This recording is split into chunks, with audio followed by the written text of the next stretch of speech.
ರಾಜಾಸೀಟ್ ಉದ್ಯಾನವನದಲ್ಲಿ food court ನಿರ್ಮಾಣಕ್ಕೆ ಶಾಸಕರಾದ ಡಾಕ್ಟರ್ ಮಂತರಗೌಡ ಅವರು ಶುಕ್ರವಾರ ಭೂಮಿ ಪೂಜೆಯನ್ನು ನೆರವೇರಿಸಿದರು. ರಾಜಾಸೀಟ್ ಉದ್ಯಾನವನ ಪುಟಾಣಿ ರೈಲು ವಿಭಾಗದಲ್ಲಿ ಸುಮಾರು 2 ಕೋಟಿ ರೂಪಾಯಿ ವೆಚ್ಚದಲ್ಲಿ ಸಾರ್ವಜನಿಕ ಖಾಸಗಿ ಪಾಲುದಾರಿಕೆ ಅಡಿ ಫುಡ್ ಕೋರ್ಟ್ ನಿರ್ಮಾಣ ಮಾಡಲಾಗ್ತಾ ಇದ್ದು, ಪ್ರವಾಸಿಗರಿಗೆ ಶುದ್ಧ ಹಾಗೂ ಗುಣಮಟ್ಟದ ಆಹಾರ ಪೂರೈಸುವುದು ಉದ್ದೇಶವಾಗಿದೆ ಎಂದು ಡಾಕ್ಟರ್ ಮಂತರಗೌಡ ಅವರು ಹೇಳಿದರು. ಗುಣಮಟ್ಟದ ಆಹಾರ ನೀಡುವುದರ ಜೊತೆಗೆ ಪರಿಸರ ಶುಚಿತ್ವಕ್ಕೆ ಒತ್ತು ನೀಡುವುದು ಆದ್ಯತೆಯಾಗಿದೆ. ಪುಟಾಣಿ ರೈಲು ಮಾರ್ಗದಲ್ಲಿ ಯಾವುದೇ ರೀತಿ ತೊಂದರೆ ಆಗದಂತೆ ಫುಡ್ ಕೋರ್ಟ್ ನಿರ್ಮಾಣ ಮಾಡಲಾಗ್ತಾ ಇದೆ ಎಂದರು.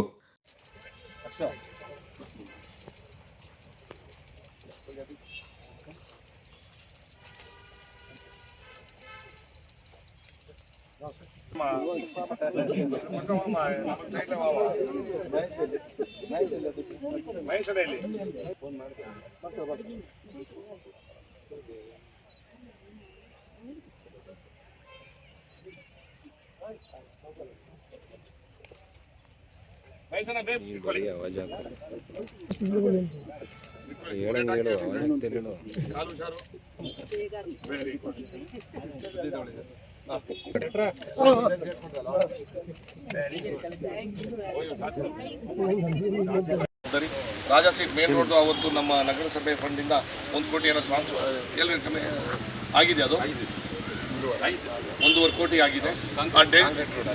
ಅಲ್ಲಿಂದ DCC ಬ್ಯಾಂಕಿಂದ ಇಲ್ಲಿ ಗಂಟನೂ ಆಗಿದೆ. ಆಮೇಲೆ ಇದು ಮೇಲ್ಗಡೆ ನಾವು ಇವತ್ತು ಪೂಜೆ ಮಾಡ್ತೀವಿ. ಮಯೂರ ಹೋಟೆಲ್ ನಾವು ಇವತ್ತು ಪೂಜೆ ಮಾಡ್ತಾ ಇದ್ದೀವಿ.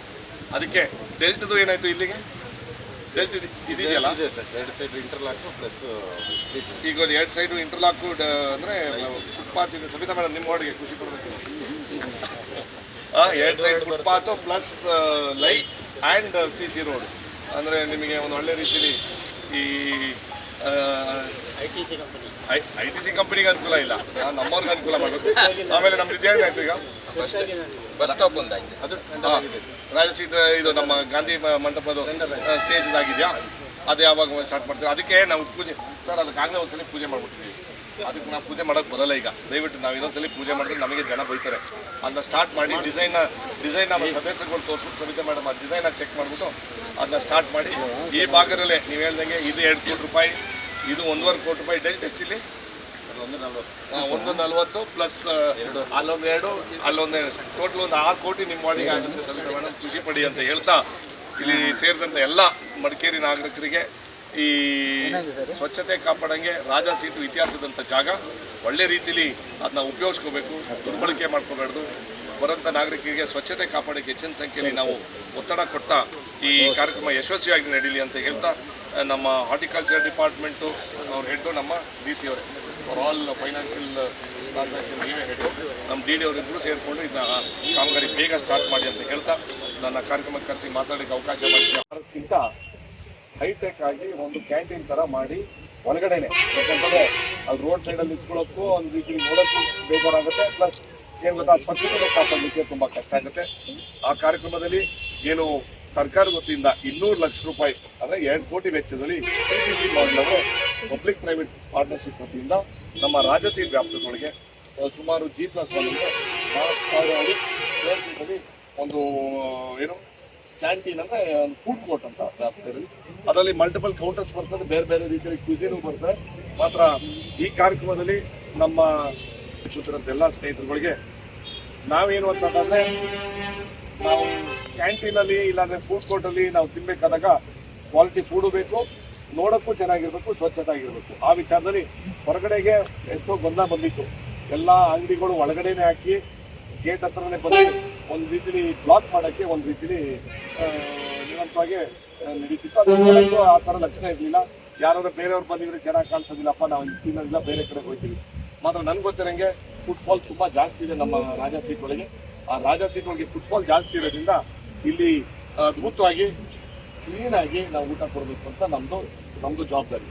ವಿಶೇಷವಾಗಿ ಇದು ಮಾಡೋದ್ರ ಸಂದರ್ಭದಲ್ಲಿ ನಮ್ಮ ಟ್ರ್ಯಾಕ್ಗಳು ಪುಟಾಣಿ ರೈಲ್ ಎಕ್ಸ್ಪ್ರೆಸ್ದು ಅದಕ್ಕೆ ಯಾವುದೂ ತೊಂದರೆ ಆಗಬಾರ್ದು.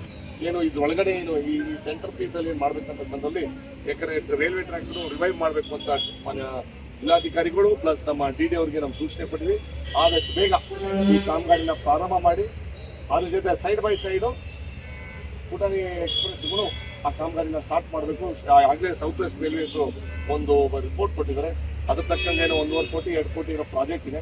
ಅದು ಕರೆಕ್ಟ್ ಡೀಸೆಲ್ ಮೋಟರ್ ಬೇಕಾ, ಎಲೆಕ್ಟ್ರಿಕ್ ಮೋಟರ್ ಬೇಕಾ, ಇಲ್ಲಾಂದರೆ ಪೆಟ್ರೋಲ್ ಮೋಟರ್ ಬೇಕಾ ಅಂತ ನೀವು ಯೋಚನೆ ಮಾಡಿ. ಯಾಕಂದರೆ I think diesel petrol electric is better. ಇವತ್ತಿನ ಪರಿಸ್ಥಿತಿಲಿ ಎಲೆಕ್ಟ್ರಿಕ್ ಇಸ್ ಬೆಟರ್, ಪೊಲ್ಯೂಷನ್ ಕಡಿಮೆ, EV ಚಾರ್ಜಿಂಗ್ ಇದು ಅದು ಇನ್ನೂ ಖುಷಿ ಆಗುತ್ತೆ.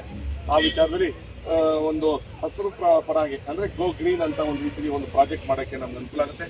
ನಾನು ಈ ಏಜೆನ್ಸಿಗೆ ನಾನು ನಿಮಗೇನು ಹೇಳ್ತೀನಿ ಅಂತಂದ್ರೆ ಬೇಗ ಸ್ಟಾರ್ಟ್ ಮಾಡಿ. ಅದೇ ರೀತಿಲಿ ಸ್ಟಾರ್ಟ್ ಆದಮೇಲೆ ಪ್ಲಾಸ್ಟಿಕ್ ಉಪಯೋಗಿಸ್ದಂಗೆ ರಿಯೂಸಬಲ್ ಐಟಮ್ಸ್ಗ, ಆಮೇಲೆ ಡಿಸ್ಪೋಸಬಲ್ ಕರೆಕ್ಟಾಗಿ ಮಾಡ್ಕೊಂಡು ಹೋಗಬೇಕು. ಯಾಕಂತಂದರೆ ಆಗಲೇ ಬೇಕಾದಷ್ಟು ಕಚಡ ನಾವು ಮಡಿಕೇರಿ ನಗರದಲ್ಲಿ ನಾವಾಗಿರ್ಬೋದು, ಪ್ಲಸ್ ಟೂರಿಸಂ ವ್ಯಾಪ್ತಿಯಲ್ಲಿ ಇರೋಂಥ ಜನರು ಹೆಚ್ಚಿನ ಸಂಖ್ಯೆಯಲ್ಲಿ ನಾವು ಮಾಡ್ತಾ ಇದ್ದೀವಿ.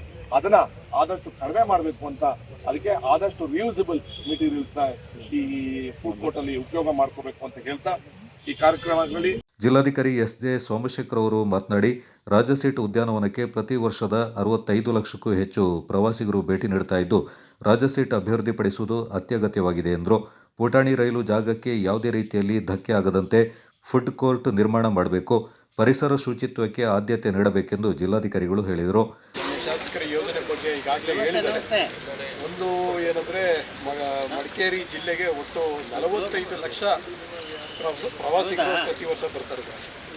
ಸೊ ಈ ನಿಟ್ಟಿನಲ್ಲಿ ನಮಗೆ ಅವ್ರಿಗೆ ಸೇಫ್ಟಿ, ಸೆಕ್ಯೂರಿಟಿ ಹಾಗೆ ಪರಿಶುದ್ಧ ಆಹಾರ ಕೂಡ ಒದಗಿಸೋದು ನಮ್ಮದು ಒಂದು ಭಾಗ ಆಗಿರ್ತದೆ. ಸೊ ಈ ನಿಟ್ಟಿನಲ್ಲಿ ಇಲ್ಲಿ ಯಾರು ರಾಜಸೀಟಿಗೆ ಬರ್ತಾರೆ ಅವರಿಗೆ ಒಂದು ಪರಿಶುದ್ಧವಾದಂಥ ಆಹಾರವನ್ನು ಕೊಡೋದಕ್ಕೆ ಒಂದು ಸಹಕಾರ ಆಗಲಿ ಅನ್ನುವ ದೃಷ್ಟಿಯಲ್ಲಿ ಮಾನ್ಯ ಶಾಸಕರು ಮಾರ್ಗದರ್ಶನದಲ್ಲಿ ಈ ಒಂದು ಯೋಜನೆಯನ್ನು ನಾವು ಕೈಗೆತ್ತಿಕೊಂಡಿದ್ದೀವಿ. ಸೊ ಹಾಗಾಗಿ ಒಂದು ಉತ್ತಮವಾದಂಥ ಒಂದು ಅವ್ರು ಹೇಳ್ದಂಗೆ ಒಂದು ಫುಡ್ ಕೋರ್ಟ್, ಪರಿಶುದ್ಧ ಆಹಾರ ಸಿಗುವಂಥ ಒಂದು ತಾಣ ಆಗಬೇಕು ಮಡಿಕೇರಿಲಿದು ಅಂತ ಹೇಳ್ತಾ, ಮತ್ತು ಅದೇ ರೀತಿ ಪರಿಸರಕ್ಕೂ ಕೂಡ ಯಾವುದೇ ರೀತಿ ಧಕ್ಕೆ ಆಗದೆ ಇರೋಂಗೆ ನಾವು ಎನ್ಶೋರ್ ಮಾಡ್ತೀವಿ ಸರ್. ಇಲ್ಲಿ ಯಾವುದೇ ರೀತಿಯ ಮರ ಗಿಡ ಹೋಗದೇನೆ ಬಿಲ್ಡಿಂಗ್ ಬರುವಂಗೆ ಅದನ್ನ ಎನ್ಶೋರ್ ಮಾಡ್ತಾ ಸರ್. ನಮ್ಮ ಮಾರ್ಗದರ್ಶನದಲ್ಲಿ ಬರುವಂಥ ದಿನಗಳಲ್ಲಿ ಇನ್ನೂ ಹೆಚ್ಚಿನ ಅಭಿವೃದ್ಧಿ ಕೆಲಸಗಳನ್ನು ನಾವು ನಿಯಮಿತವಾಗಿ ಅಂದರೆ ಕಾಲ ಮಿತಿ ಒಳಗಡೆ ನಾವು ಮುಗಿಸುವಂಥ ಕೆಲಸ ನಾವು ಮತ್ತು ಆರ್ಟಿಕಲ್ಚರ್ ಡಿಪಾರ್ಟ್ಮೆಂಟ್ ಅವರು ಕಾಲಕ್ಕೆ ತಮ್ಮ ಒಂದು ಅಧ್ಯಕ್ಷತೆಯಲ್ಲಿ ಒಂದು ಪ್ರೋಗ್ರೆಸ್ನ ರಿವ್ಯೂ ಮಾಡಿ ಸರ್, ಒಂದು ವರ್ಷದೊಳಗಡೆ ಇದನ್ನು ಈ ಯೋಜನೆಯನ್ನು ಮುಗಿಸುವಂಥ ಮತ್ತು ಒಂದು ಗುಣಮಟ್ಟವನ್ನು ಕೂಡ ನಾವು ಕಾಪಾಡಿಕೊಳ್ಳುವ ನಿಟ್ಟಿನಲ್ಲಿ ಕೆಲಸ ಮಾಡ್ತೀವಿ ಅಂತ ಹೇಳಿ. ನಗರಸಭೆ ಅಧ್ಯಕ್ಷರಾದ ಪಿ. ಕಲಾವತಿ ಅವರು ಮಾತನಾಡಿ, ರಾಜಸೀಟ್ ಉದ್ಯಾನವನ ವೀಕ್ಷಣೆಗೆ ರಾಷ್ಟ್ರದ ವಿವಿಧ ಕಡೆಯಿಂದ ಪ್ರವಾಸಿಗರು ಆಗಮಿಸುತ್ತಾರೆ. ಪ್ರವಾಸಿಗರಿಗೆ ಕನಿಷ್ಠ ಮೂಲ ಸೌಲಭ್ಯವನ್ನಾದರೂ ಕಲ್ಪಿಸುವುದು ಅತ್ಯಗತ್ಯವಾಗಿದೆ ಎಂದರು. ನಮ್ಮ ಮಂತರವರು ಸರ್, DC ಅವರು ಎಲ್ಲರೂ ಬಂದಿದ್ದೀರಾ, ಎಲ್ಲರಿಗೂ ನಾನು ಸ್ವಾಗತ ಮಾಡ್ತೀನಿ. ಮತ್ತು ಈ ಫುಡ್ ಕೋರ್ಟ್ ಅಂತ ಹೇಳುವಾಗ ಈ ಕಾರ್ಯಕ್ರಮ ತುಂಬ ಅದ್ಭುತವಾಗಿ ಆಗಬೇಕು.